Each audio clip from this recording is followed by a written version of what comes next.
Bom, pessoal, então estamos de volta aqui, né, para mais uma aula do canal. Hoje a gente vai falar sobre operacionalização de Java.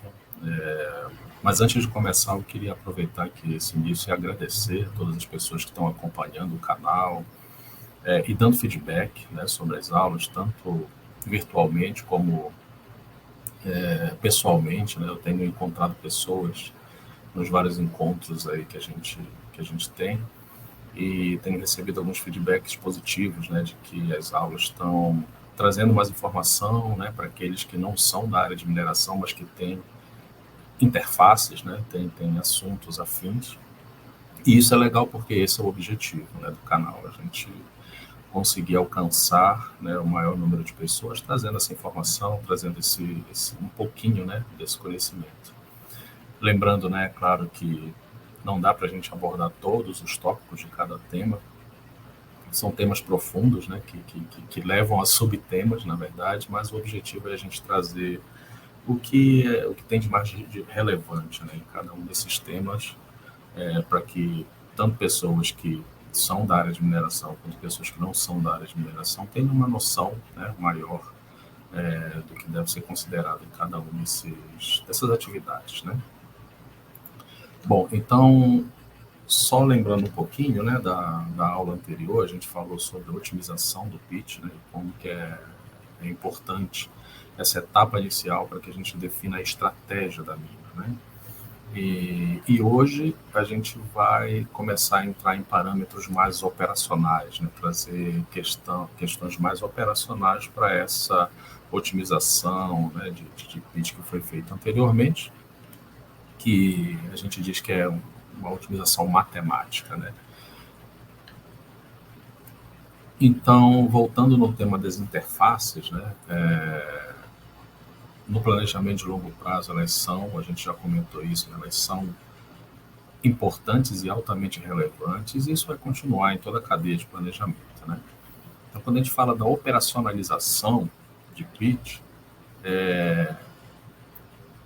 como eu falei, né, o foco ele é muito mais operacional. Então, o envolvimento com as áreas de geotecnia, meio ambiente, geologia, ele vai começar a trazer esse caráter mais operacional no sentido de nós considerarmos, né, no desenho da cava, quais os parâmetros geotécnicos a serem seguidos, né, do ponto de vista ambiental, como que eu otimizo a questão de drenagem superficial, né, bombeamento, né, de água subterrânea, por exemplo. Na geologia, né, qual o posicionamento de rampa, a sequência de fases que vai minimizar a minha relação estéreo-minério, né, que eu não vá bloquear a lavra de um minério de alto teor, por exemplo, posicionando uma rampa em local não ótimo, vamos dizer assim, né? E, claro, sempre trazendo a informação da operação, né? A gente tem aqui a área de topografia e a área de planejamento de curto prazo, onde a gente vai sempre estar em contato, trazendo o que está acontecendo na mina para ser colocado no planejamento de longo prazo, aqui no caso no desenho da cava, né? Nós vamos ver ao longo da apresentação que esse ponto aqui da manutenção ele é muito importante e vai ser um foco muito grande já nessa etapa de desenho de carro. Como eu falei, né, o objetivo é manter, né, o benefício econômico obtido na otimização, mas trazer, né, para parâmetros operacionais já nesse momento. E, claro, né, a interface com a operação de mina, né, tanto perfuração de desmonte quanto carregamento e transporte, mas principalmente infraestrutura. A gente vai ver que muitos dos aspectos relacionados à segurança, por exemplo, e até novas tecnologias como autônomos, está muito relacionado à infraestrutura de mina, né? E a gente vai ver que no desenho de cava, um dos principais aspectos são os acessos, né? As rampas de acesso. Então, de novo, né? É um momento em que a interação entre as áreas é muito importante e fundamental. Então, um pouquinho de conceito, né? E pegando aquela nossa sequência de planejamento de lava a céu aberto, a gente está aqui nessa etapa, né? De operacionalização da cava. Então, a gente passou pela etapa anterior, né? De definir os pit shells, definir a sequência de fases que dão um melhor retorno financeiro. E o objetivo agora é incorporar parâmetros operacionais a essa envoltória econômica, né? Então, aqui a gente tem a cava matemática, que é essa envoltória econômica, e esses parâmetros operacionais eles devem englobar tanto aspectos de segurança e eficiência operacional, né? Então, como que eu acesso o fundo do PIT, né? Como que eu recupero as reservas de forma mais segura e eficiente. Até porque, no final das contas, né, essa cava operacional, né, desenhada, projetada, ela vai determinar as reservas lavráveis. Então, as reservas lavráveis, como a gente viu, né, na aula anterior, elas são não só baseadas nos recursos medidos e indicados, né, a gente não considera inferido, mas também aspectos operacionais, né, que eu garanto que aquele recurso ele vai conseguir ser extraído de forma segura e eficiente.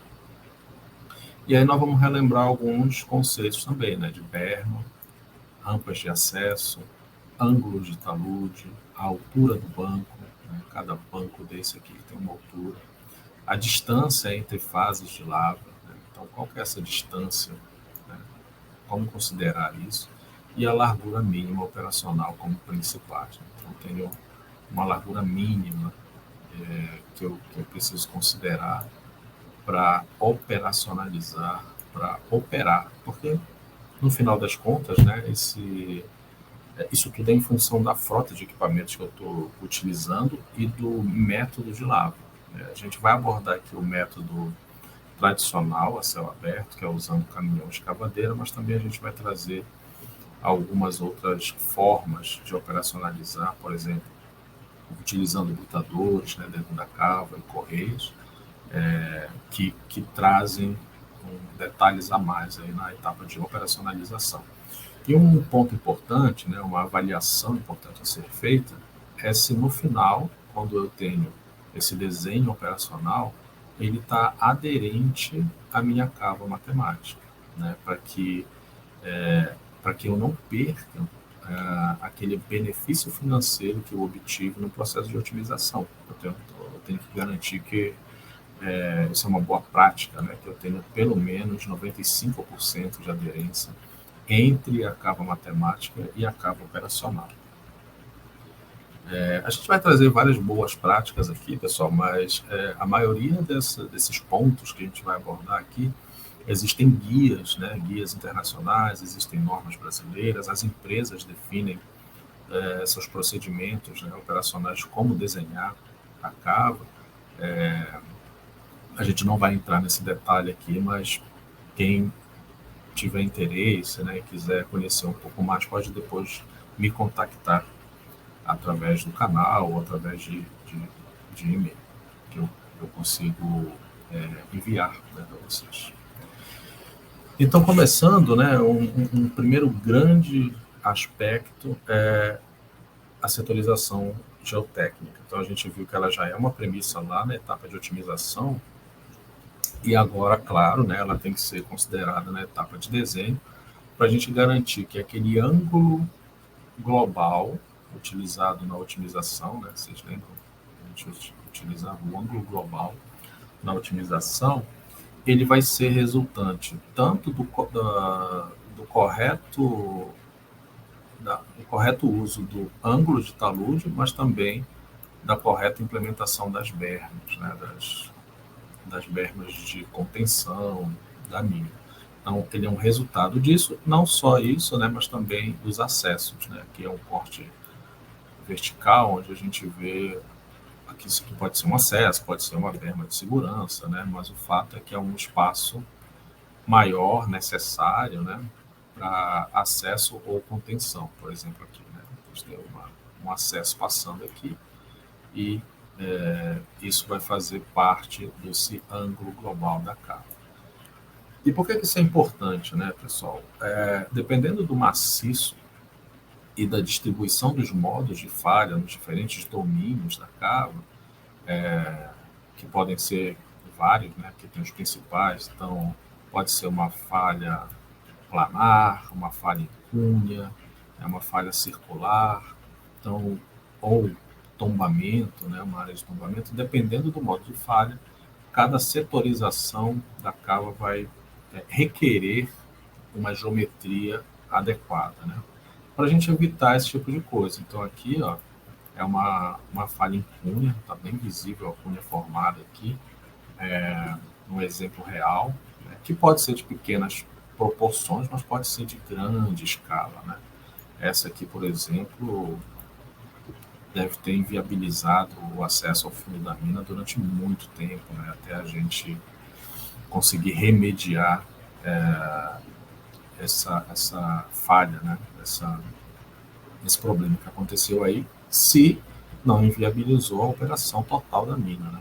Foi muito crítico. Um outro aspecto importante, né, que a gente viu, então, é a operacionalização das fases intermediárias. Então, a gente viu que, por critérios econômicos, é interessante nós separarmos o pitch final em diferentes fases, para garantir que a gente está otimizando, né, o valor presente, deixando a lavra de estéreo, postergando a lavra de estéreo, antecipando a lavra de minério. Mas também tem vários aspectos operacionais e de segurança que a gente já começa a trazer aqui na fase de desenho. Então, um exemplo, né, eu trouxe um exemplo que é bem interessante, que é da mina de Candelária, uma mina muito grande no Chile, né, e que a gente vê que ela vai ter até 12 fases, né? Então já tem fases exauridas aqui, mas ela ainda vai ter várias fases até atingir esse desenho final aqui. E uma coisa que é importante, né, no desenho entre as fases primeiro, a transição entre elas. Então a gente garante transições mais seguras nessas interseções. Então aqui está representando uma interseção entre uma fase 1 e uma fase 2, em que o espaço operacional deixado nessa configuração é muito ruim, né? Então imagina você tendo que fazer furos de perfuratriz aqui, né? E o equipamento ele tem uma largura mínima a ser considerada, então não fica seguro, né? Eu tentar acessar áreas como essa para fazer perfuração, por exemplo. Então, o ideal é que essas interseções elas sejam mais perpendicular possíveis, né? Nem sempre a gente vai conseguir, mas o ideal é que aconteça isso. Aqui a gente, nessa figura de baixo, a gente consegue ver os dois casos, né? Então, aqui é uma interseção entre a fase 4 e a fase 5, que foi possível deixar bem perpendicular, né? E aí não teve tanto problema, né, criando esse tipo de situação. Mas nessa outra extremidade, a gente já viu que isso aconteceu, né? E que, até para tentar remediar um pouco isso, a pessoa que desenhou, ela projetou uma área maior aqui, né? Para tentar remediar um pouco essa situação. Então, esse é um aspecto importante, tá? Outro aspecto importante é que a gente pode aproveitar, né, essa necessidade de várias fases para fazer acessos independentes a cada uma dessas fases, né? Isso é importante para que a gente não congestione uma rampa, né,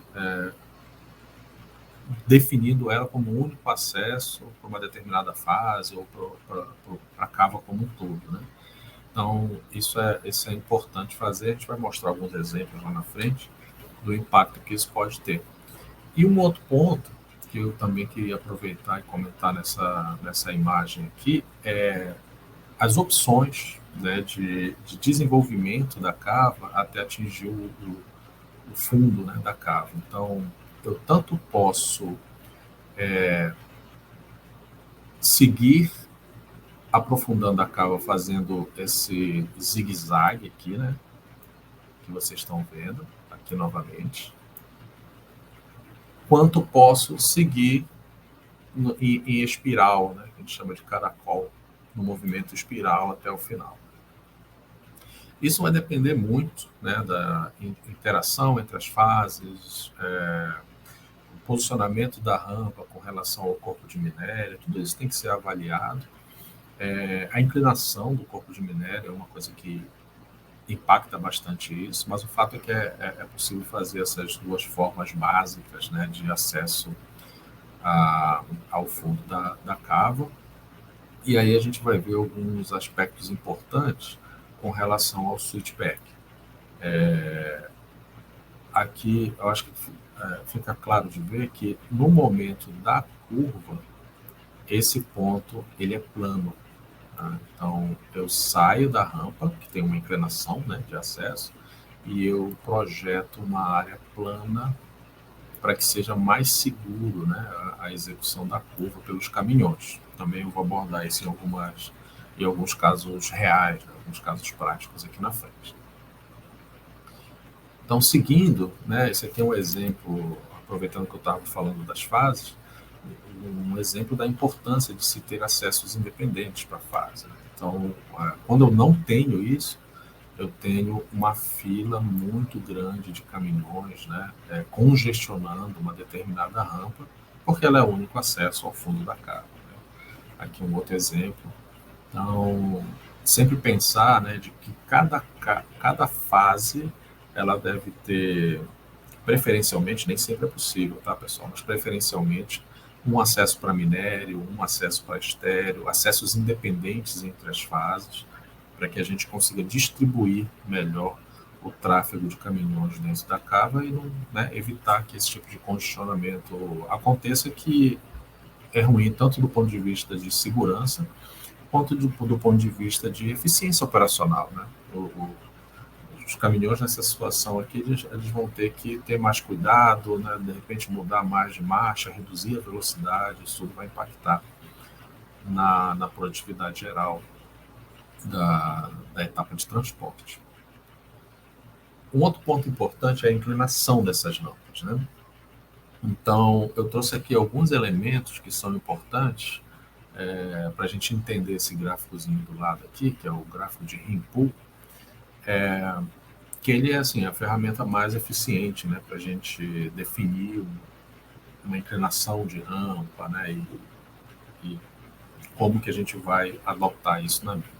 Então, no transporte dos materiais, né, tem algumas forças que entram em ação aqui, que são importantes para que a gente defina esse ângulo de inclinação das rampas. Né? Então, o primeiro, que está descrito aqui no gráfico, é o Rimpool, né? É a força essa força aqui, ó, que o caminhão tem que fazer para vencer a barreira desse ângulo de talude e também a barreira da resistência ao rolamento, né? Que é uma força de atrito que acontece aqui entre o pneu e a superfície a qual ele está trafegando. Né? E, claro, né, tem a própria força aqui do material, do caminhão, né? Que é o próprio peso do material que está sendo carregado e o peso do caminhão em si. Então, o que a gente pode ver é o seguinte, que a velocidade ela vai ser cada vez menor à medida, cada vez maior à medida que eu diminuir, né, essa soma entre o ângulo da rampa e a resistência ao rolamento. E inversamente, né, eu vou aumentar essa força de Rimpool, então eu exijo mais do caminhão à medida que eu vou aumentando esse ângulo. Né? Então, às vezes, uma diferença entre um ângulo de 10% e 8% numa mina, ela pode trazer benefícios importantes do ponto de vista de manutenção, que eu comentei lá na frente. Então, aqui só um exemplo, né?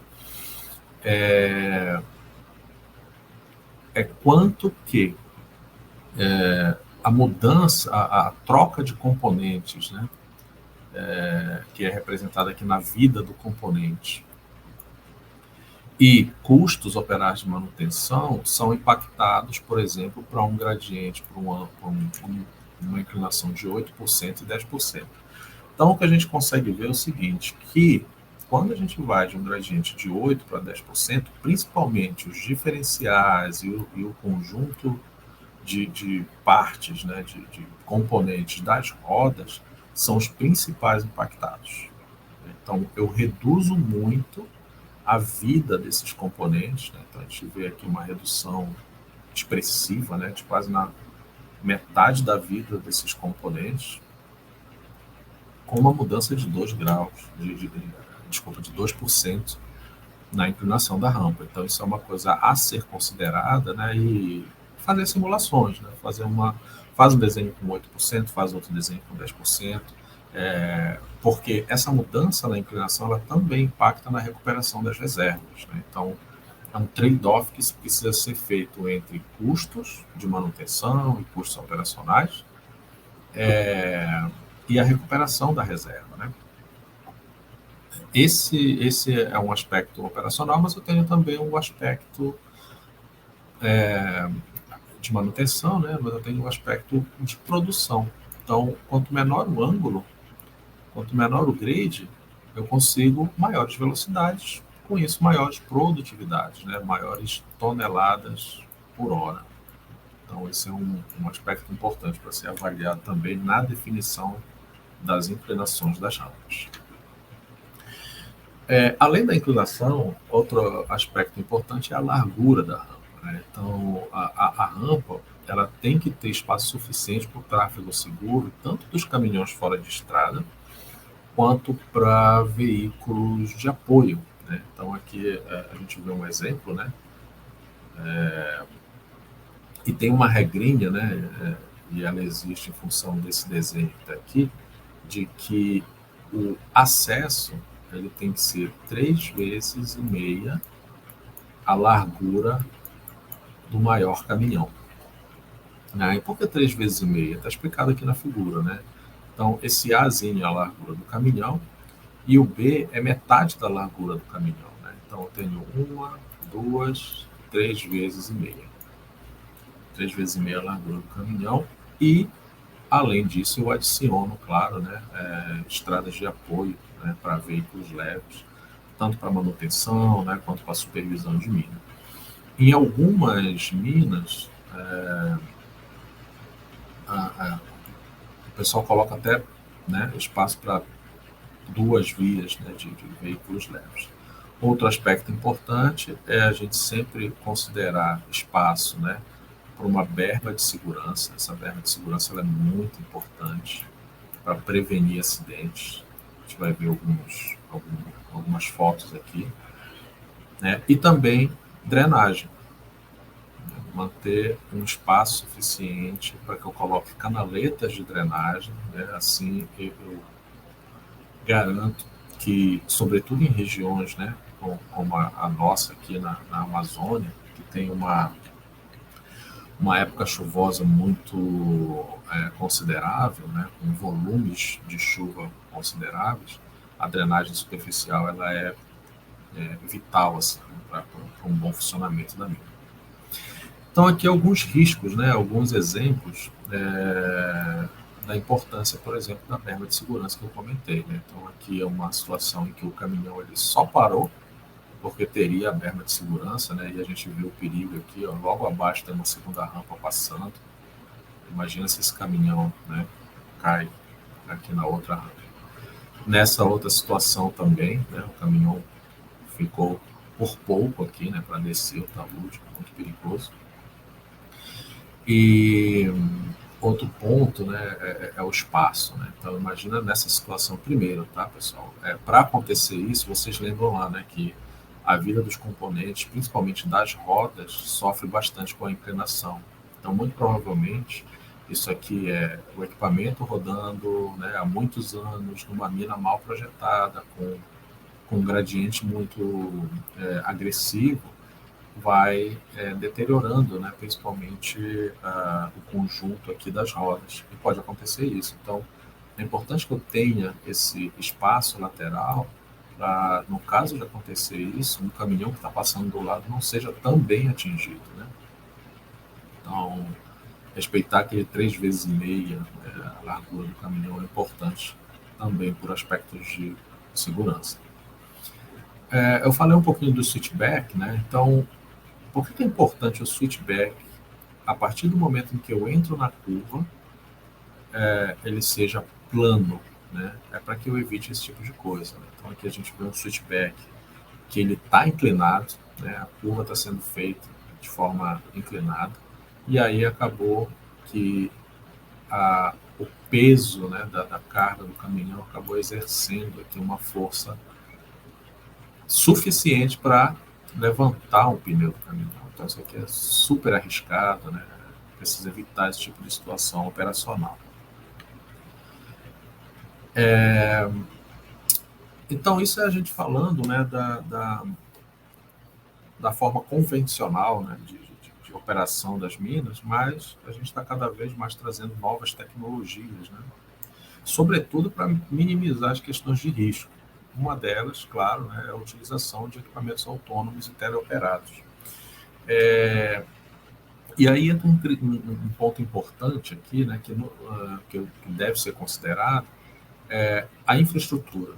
Então, além de toda a infraestrutura de acessos, né, de praças, eu trago uma outra infraestrutura que passa a fazer parte do ambiente da mina, que é a estrutura de TI, estrutura de automação, estrutura de comunicação, né, torres de comunicação.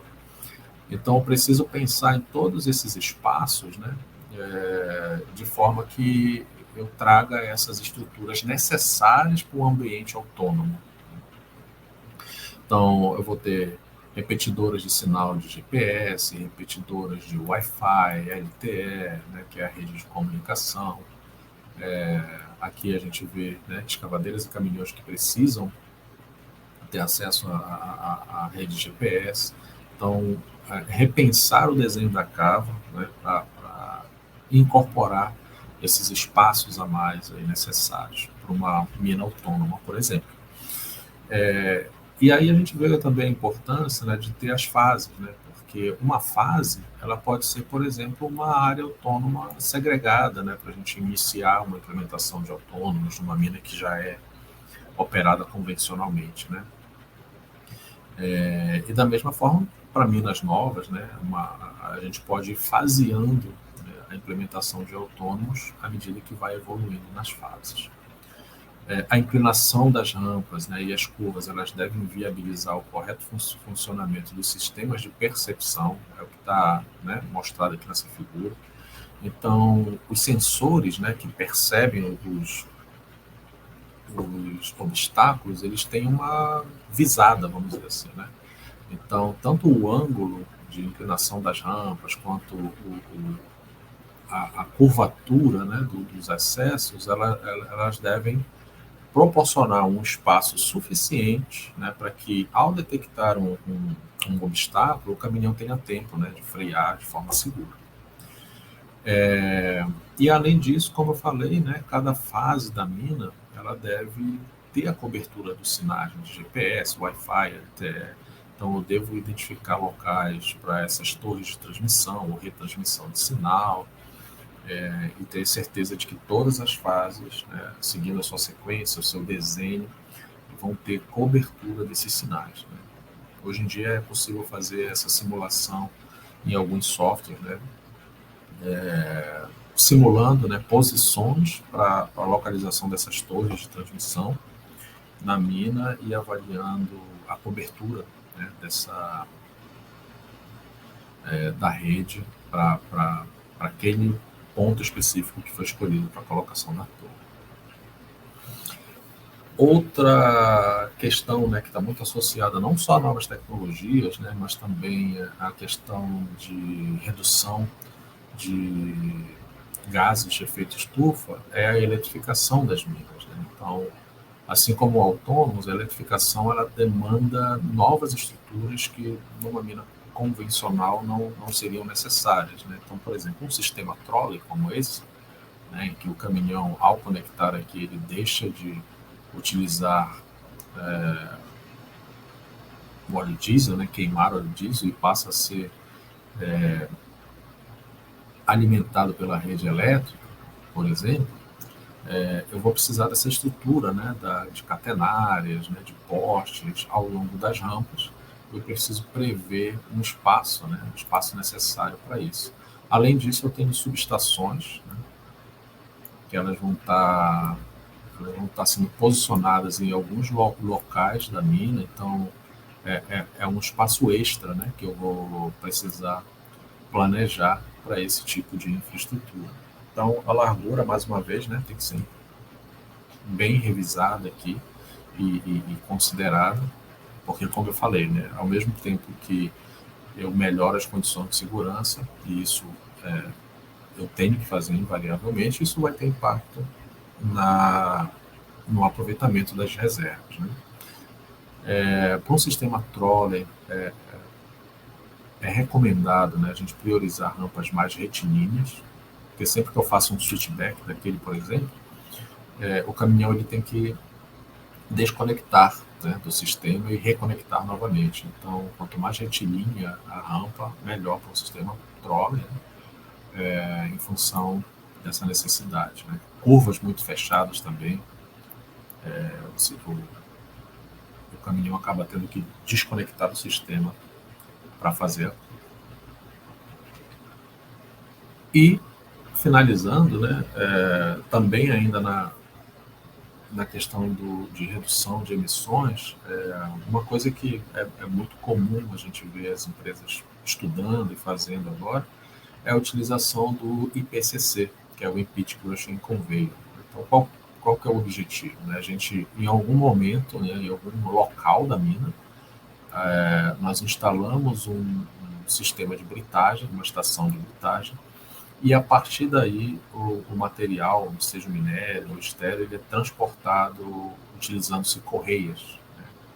Né? Então, por isso a gente consegue diminuir a quantidade de caminhões, né, que eles vão ficar restritos ao fundo da mina e até esse ponto, a partir daqui não é mais necessário. E, obviamente, né, a gente consegue reduzir as emissões, porque está reduzindo o caminhão na frota. Mas, da mesma forma, né, a gente tem que prever espaços, por exemplo, para colocar esses britadores, né, para rampas que vão acomodar essas correias. Aqui é um exemplo, né, de uma rampa para correia. Além das rampas convencionais, né, que os caminhões utilizarão para outras rotas onde não vai haver a possibilidade do IPCC. Isso traz menos flexibilidade de lava, então tem uma direção preferencial a ser seguida. Esse aqui é um exemplo do S11D, que fica em Carajás. E também a gente acaba precisando de frentes de lavras maiores, né, para comportar, né, todos os equipamentos. Então aqui tem um exemplo, aqui é uma lavra convencional, escavadeira e caminhão, e aqui já é uma lavra mais voltada para IPCC, né, onde a gente já tem um alimentador, né, tipo esse aqui, né, uma estrutura de alimentação entre a escavadeira e a correia que vai transportar. Então, basicamente era isso, pessoal. Eu espero que, né, tenha trazido mais informação aí para quem já é da área, ou mesmo para quem não é da área, quem está, né, pensando em implementar novas tecnologias como autônomos, teleoperado ou correias, né? Isso é uma coisa que está muito, muito forte, né? E vai, sem dúvida, aumentar, porque o planeta precisa disso, né? A gente precisa diminuir as emissões o quanto antes, e a mineração ela tem um papel importante nesse sentido. Então, eu agradeço a todos que estão acompanhando o canal e continuem com a gente. Né? Até a próxima aula. Tchau, tchau.